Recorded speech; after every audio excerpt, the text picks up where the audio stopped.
Bonjour, je m'appelle Mohamed Bay, chargé du cours de pathologie moléculaire. Aujourd'hui, nous allons étudier la première leçon qui porte sur les généralités. Le plan du cours se présente comme suit. On a définition, classification, notion de santé et de maladie et de mort, étiologie générale, pathogénèse ou pathogénie, les différents facteurs de la maladie et les réactions générales de l'organisme face à une agression. Définition. La pathologie est la branche de la médecine qui s'occupe de l'étude des maladies. Cela comprend principalement la recherche de leurs causes, les facteurs déclenchants ou favorisants, leur mode d'évolution et leur pronostic, ou avec pour objectif final de comprendre comment traiter au mieux et éventuellement aussi les prévenir. 2. La classification des pathologies. On distingue plusieurs types de pathologies. La pathologie générale, la pathologie expérimentale, la pathologie externe ou chirurgicale et la pathologie interne ou médicale.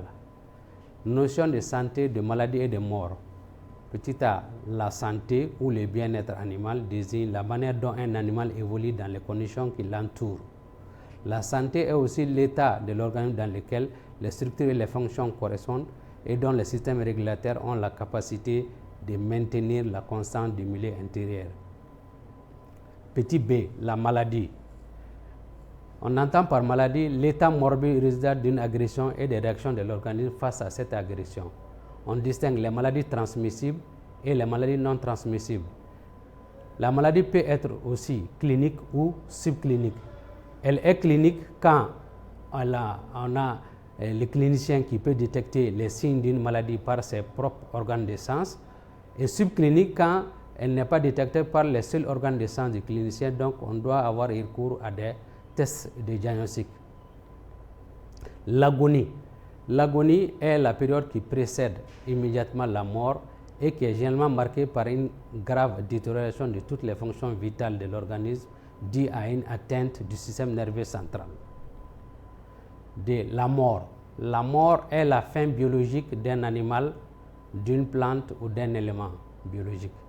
Elle est totale et irréversible. On distingue la mort clinique et la mort biologique. La mort clinique est caractérisée par l'arrêt. Il y a mort clinique quand il y a arrêt de la respiration, arrêt de l'activité cardiaque et diminution du métabolisme au niveau des tissus et cellules. Et elle peut durer 5 à 6 minutes.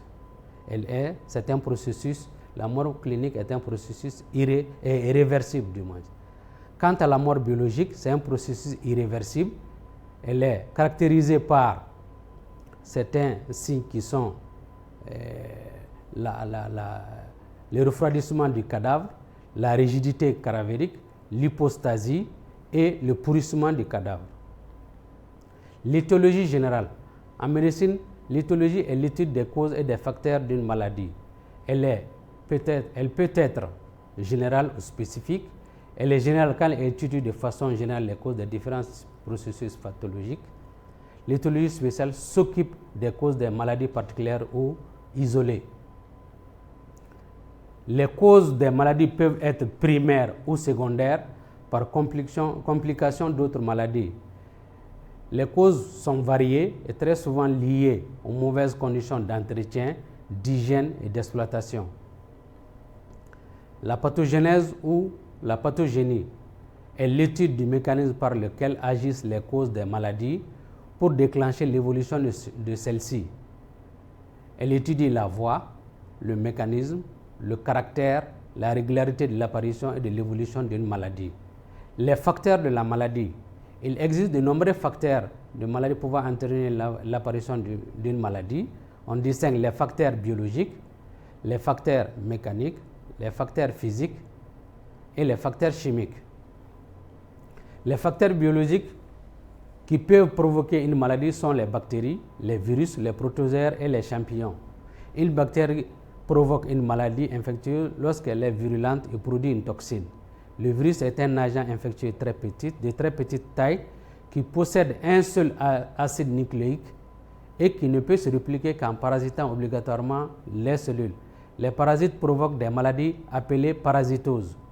Les facteurs mécaniques pouvant être la cause des maladies sont les chutes, les coups, les chirurgies d'urgence, les accidents, les traumas, etc. Les pathologies provoquées par les facteurs mécaniques représentent plus de 50% des maladies non transmissibles chez les animaux domestiques. Les facteurs physiques. Les facteurs physiques capables de provoquer la destruction des cellules sont les ondes électromagnétiques, la lumière visible, les rayons infrarouges, les rayons laser, les rayons ultraviolets, la pression barométrique et aussi la température du milieu ambiant. Les facteurs chimiques. Dans le déclenchement d'une maladie, certains éléments ou substances chimiques peuvent jouer un rôle important. Il s'agit entre autres des acides, des bases, des poisons et des venins. Et maintenant, on arrive aux réactions générales de l'organisme face à une agression. Face aux différents types d'agressions, les réactions de l'organisme se présentent sous forme de choc, de stress, de processus infectieux ou d'infection, d'intoxication, de réactions inflammatoires ou de réactions immunologiques. Le choc. Le choc est un syndrome clinique traduisant une insuffisance circulatoire aiguë, aboutissant rapidement à une anoxie tissulaire, c'est-à-dire manque d'oxygène au niveau des tissus. Il est caractérisé par un état de torpeur et d'asthénie, un refroidissement des extrémités, une hypothermie avec un pouls filant, une chute de la pression artérielle, une oligourie. Le stress. Le stress désigne toute tension ou agression s'exerçant sur l'organisme et la réponse non spécifique de l'organisme face à cette agression. Il se déroule en 3 phases. La première phase est la phase d'alarme, la seconde phase c'est la phase de résistance ou d'adaptation et la troisième phase est la phase d'épuisement. Le processus infectieux.